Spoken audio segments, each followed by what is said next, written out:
de diálogo suspendido o no sé cómo denominarlo, pero finalmente es obligado por esa y muchas otras razones detenernos o seguirnos deteniendo justamente en la situación que se vive en el estado de Chiapas. Ayer, al igual que otros días, seguimos de cerca pues las repercusiones que ha traído el estudio del Centro de Derechos Humanos Fray Bartolomé de las Casas.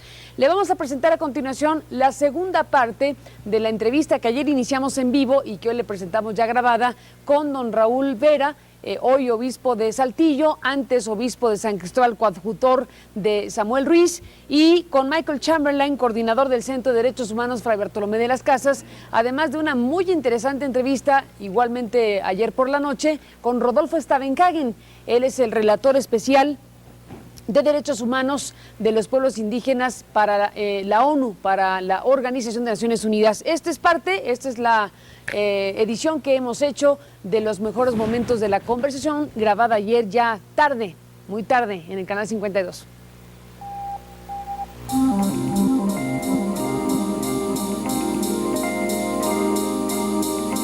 Rodolfo Stavenhagen, ¿qué significado tiene toda esta información que ha sido sistematizada y presentada por el centro? Y bueno, revivir en términos mediáticos, como dice Samuel Ruiz, una cosa es revivirlo en términos de atención pública y otra vivirlo en carne propia todos los días. ¿Qué significado tiene todo esto, Rodolfo, visto desde tu perspectiva de relator especial de Naciones Unidas?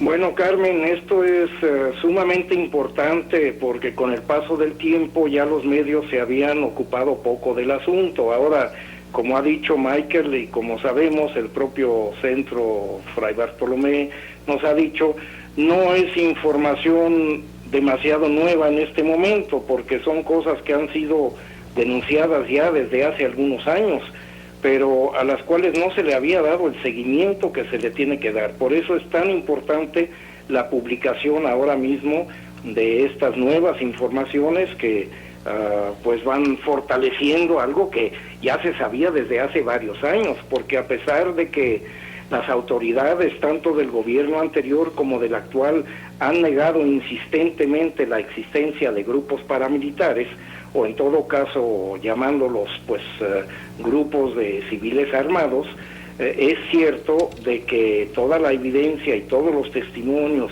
y toda la información que incluso yo he podido recoger como relator especial de Naciones Unidas para los Derechos Humanos de los Pueblos Indígenas apuntan hacia la existencia de estos hechos bochornosos y atroces que han ocurrido en los últimos años.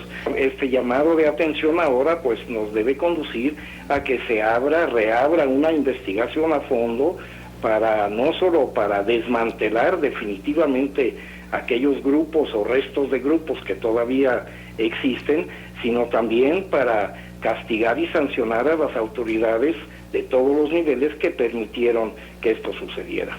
Rodolfo Stavenhagen, ¿cómo hacerle para que un asunto de esta envergadura no se lo lleve el sueño de los justos? ¿Cómo hacerle para hacer justicia? Así como en otras ocasiones México ha sido un animador importante de hacer justicia con desplazados. Vuelvo a plantear el asunto de Guatemala, allá por los años 80, ¿cómo hacerle para que esto tenga vigencia? Y hablo pues de la sensibilidad que la población pueda tener, pero sobre todo hablo de qué es lo que se tiene que hacer, cómo hacerle más allá de la presentación de este informe del centro. Bueno, yo creo que aquí mismo se puede abrir una investigación, ya sea por una comisión independiente o una comisión de la verdad o la propia Procuraduría General de la República, abriendo el expediente de las denuncias, investigando a fondo, identificando a los culpables y procediendo de acuerdo con el derecho y con la justicia para hacer justicia a las víctimas, a los desplazados, a los heridos, infelizmente a los que ya murieron, ya no se les puede revivir, pero las comunidades indígenas de Chiapas están realmente muy victimadas por estos años en que hubo esta violencia y todavía sigue hasta cierto punto una violencia selectiva de vez en cuando, y creo que tienen todo el derecho de esperar de sus autoridades máximas de que se investiguen a fondo estos hechos y sobre todo de que se echen a andar políticas de pacificación y de resolución de conflictos para resolver los problemas sociales, los problemas culturales, los problemas políticos que durante tanto tiempo se han arrastrado ahí. Porque estos hechos que señala el informe Fray Bartolomé no se dan en el vacío, se dan efectivamente en el marco del levantamiento zapatista de 1994, pero se dan al mismo tiempo en que el gobierno anterior abre un diálogo con los zapatistas, pero que luego no se cumplen los acuerdos firmados y al mismo tiempo se echa a andar una política de contrainsurgencia. Eso es lo que ha parado totalmente la negociación, esto es lo que ha hecho que hasta ahora no hayamos logrado la paz en Chiapas.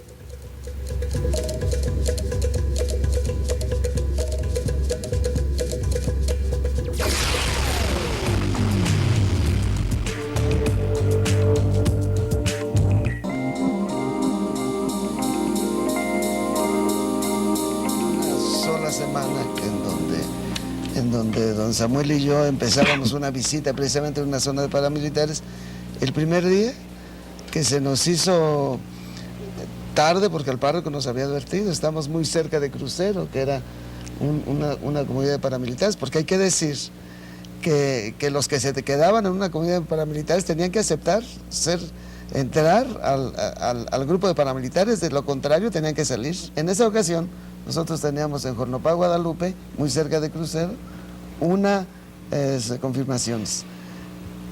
Había habido, en una de las comunidades anteriores, había habido el desborde de un río y había damnificados. Y don Samuel y yo consideramos que era una desatención no quedarnos a saludar a esa comunidad. Y esto hizo que las confirmaciones se fueran hasta tarde. O sea, nosotros terminamos las confirmaciones con un poco de comida, pardeando la tarde, lo cual tenía nerviosísimo al párroco, porque precisamente se pestaban las condiciones ya, la tarde un poco cayendo, todavía no caía la noche, pero sí ya pardeando, como se dice. Entonces, bajamos y el párroco ve a un grupo de paramilitares que habían bajado allí, en donde nosotros teníamos que tomar las camionetas. Entonces, ellos le dicen el párroco les dice a los escoltas de don Samuel, no, a los escoltas, no, a los escoltas les dice: tomen por favor el rápido de don Samuel y sáquenlo inmediatamente de aquí. Y luego le dijeron a mi chofer, yo en ese tiempo no tenía escolta, saca rápidamente a don Raúl, le dijeron los mismos escoltas a mi chofer. Al punto, salimos pero como bólidos, don Samuel y yo íbamos en camionetas separadas, camionetas que podían ir rápido. Pero la comunidad que había venido desde Tila, los catequistas que habían venido desde Tila, tardaron en llenar una camioneta de 3,5 toneladas y una pick-up que venía manejando el párroco. Oiga, dio un dato interesantísimo, perdón el paréntesis, escoltas de don Samuel. ¿Quién le proporcionaba escoltas a don Samuel Ruiz? Ruiz? Las escoltas de don Samuel era la PGR. Que ese es un dato interesantísimo, la esquizofrenia del asunto. Por un lado se promovía una política paramilitar que ponía en riesgo a los propios párrocos y por otro lado había una protección de la PGR frente a los mismos. Oiga, ya no le decían la escolta, le decían los acólitos. Sí, bueno, pero hay que entender las cosas. Sí, claro. Era un problema. Si mataban a don Samuel, era un problema gravísimo para el gobierno. O sea, el ejército llevaba sus... Oiga, don Raúl, ¿lo pudo platicar con alguien, con el Papa o con alguien así? Sí, claro, ¿sí? Yo lo pude platicar, porque y él me preguntó que si había visto paramilitares. ¿El Papa Juan Pablo II le preguntó? Claro, a ver, cuéntanos eso. Pues yo me vi con el Santo Padre el día 3 de enero. ¿Del año? Del año 2000, cuando yo ya estaba nombrado obispo de Saltillo. ¿Sí? Cuando le platiqué la situación de Chiapas y le empecé a platicar de los paramilitares, él me dice: ¿y usted ha visto a los paramilitares? Lo cual a mí me indicó, pues, que la información que tenían allá era que nosotros éramos unos mentirosos, como decía hace un rato don Samuel. ¿Intentó acercarse al Papa? Creía. ¿Intentó acercarse al Papa? No, nosotros, bueno, claro que sí, porque el Papa me ha dicho que era una cosa muy importante. Pero estaba muy difícil convencer a Jerónimo Prillone. Bueno, pues no sé. Okay. Pero el caso es que llegó don Justo. Bueno, pues don Justo, también le dije al Papa, don Justo entró y discutió con los paramilitares. Pero déjenme acabar con esto. Sí. Cuando pasamos don Samuel y yo, rapidísimamente, sobre el 4 de enero de 1997, Los que pasaron después, que eran camionetas más lentas, fueron los que se veían las ráfagas. Gracias a Dios, Dios nos protegió a todos. Pero hirieron a 2 catequistas, pero una de las balas fue a dar a una parte de acero iba al pecho del catequista, se detuvo en la parte de acero de la redila, y las esquirlas le dejaron aquí. El otro sí, 3 catequistas se dieron, miento. Al otro sí le atravesaron aquí, salió, pero la bala no le interesó ningún órgano. Fue la primera vez que yo veía a un herido directamente. Yo no había visto a un herido de bala con el orificio allí saliéndole la sangre. Fue terrible, yo sí me impresioné mucho. O sea, ¿cruzó de lado a lado? Quiere decir que claro. No se quedó adentro. Claro, gracias a Dios. Pues eran balas, los casquillos eran de... Pues era... Entonces, esa fue una de las... Esa fue una. La otra experiencia de paramilitares, que fue ya el ver las consecuencias, fue ver una niña. ¿En qué año? Esto fue cuando ya fuimos con el señor Muñoz, que fue en el 90... los paramilitares entraron en el 96, empezaron en una acción paramilitar espantosa contra los indígenas. Ya ellos nos platicaban, un día antes viene el ejército y hace una rodada. Ellos ya sabían, era una cosa muy orquestadita, era un patrón, el patrón de conducta. Eran acciones guiadas por una misma inteligencia. Cuando volvimos con el nuncio a esa zona, que fue cuando pudimos entrar, sí, yo vi a una niña que me había estado siguiendo, llena de granos, con la piel pegada a los huesos. Allí vi el resultado de esto. De veras, lo que no se puede soportar, y hay que entenderlo, y así se tiene que enfrentar, y esto es lo que está trabajando, que esto haya sido orquestado, que era una guerra contra la población civil. Esto es lo que no se acepta, porque la ideología era: quítale el agua al pez para que el pez se muera. ¿Quién era el pez? Los insurrectos. Sí. Y quítale el agua al pez es la población civil. Entonces, la guerra era contra la población civil, no era contra el ejército zapatista. Estaban los paramilitares, estaba el ejército, el gobierno tenía 2 manos, una para disque negociar y otra para llevar efecto. ¿Qué exactamente esa parte cómo es? ¿Cómo la observa incluso el propio centro? Mira, evidentemente nosotros encontramos este documento, que es un documento de la Sedena, que se llama Plan de Campaña Chiapas 94, en donde establece las fases, ¿no? Es un documento firmado en noviembre del 94, en donde pues, ya estaba preparado, digamos, cómo iba a ocurrir, aún y cuando en ese momento se estaba hablando con Esteban Moctezuma, etcétera, ¿no? Sí había una... Perdón, no ubico, Esteban Moctezuma, el secretario de Gobernación. Entonces, secretario de Gobernación.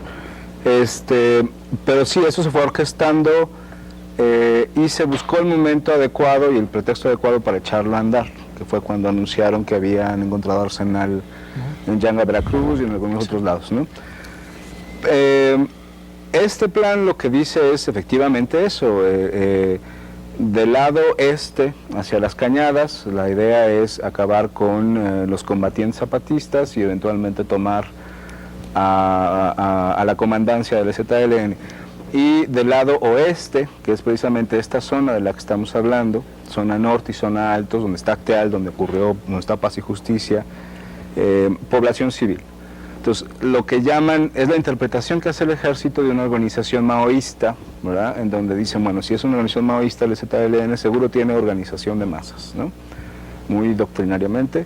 Dice, y nosotros calculamos esa organización de masas como en 200,000 personas, ¿no? 200,000 personas es la 4ª parte de los indígenas en el estado, ¿no?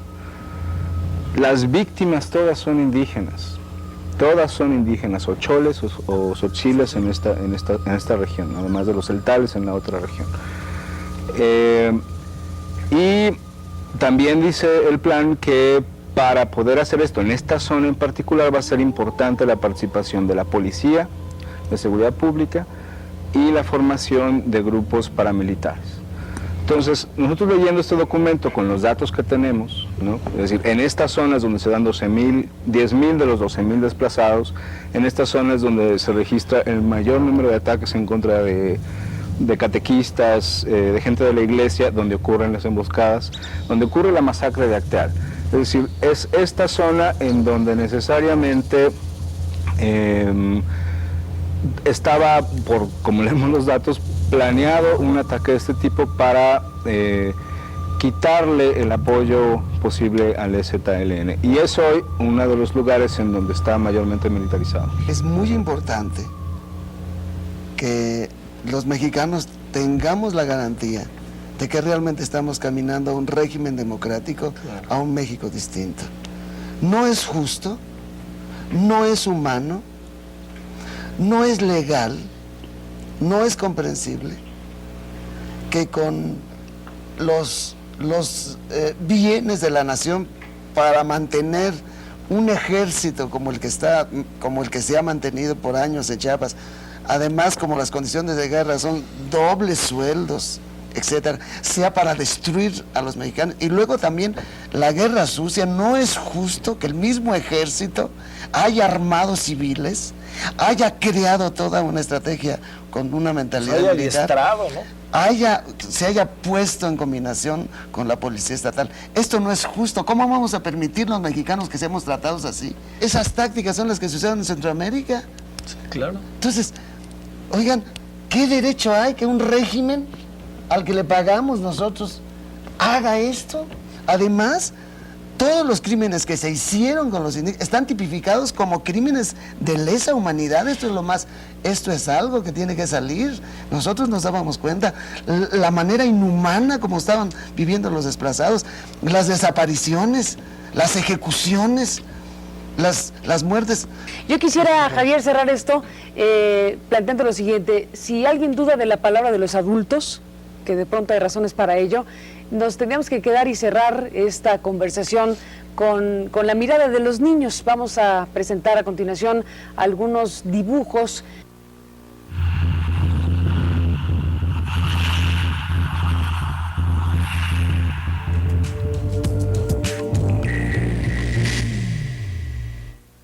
Tenemos la solución De los niños de todas estas zonas, lo que ellos ven, lo que ellos perciben, y pues bueno, si usted se alcanza a apreciar viéndolos a detalle, hay muchas cosas ahí que muestran pues la forma de ver el mundo en la cual han estado siendo educados, por decirlo de alguna manera, a lo largo de todos estos años en estas zonas de Chiapas, Carmen.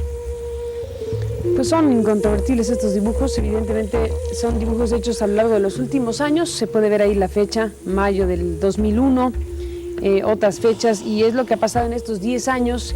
Y cómo se ve pues la presencia de gente armada, la presencia de la violencia, la presencia de los niños que ven su casa ya a lo lejos porque fueron desplazados de la misma.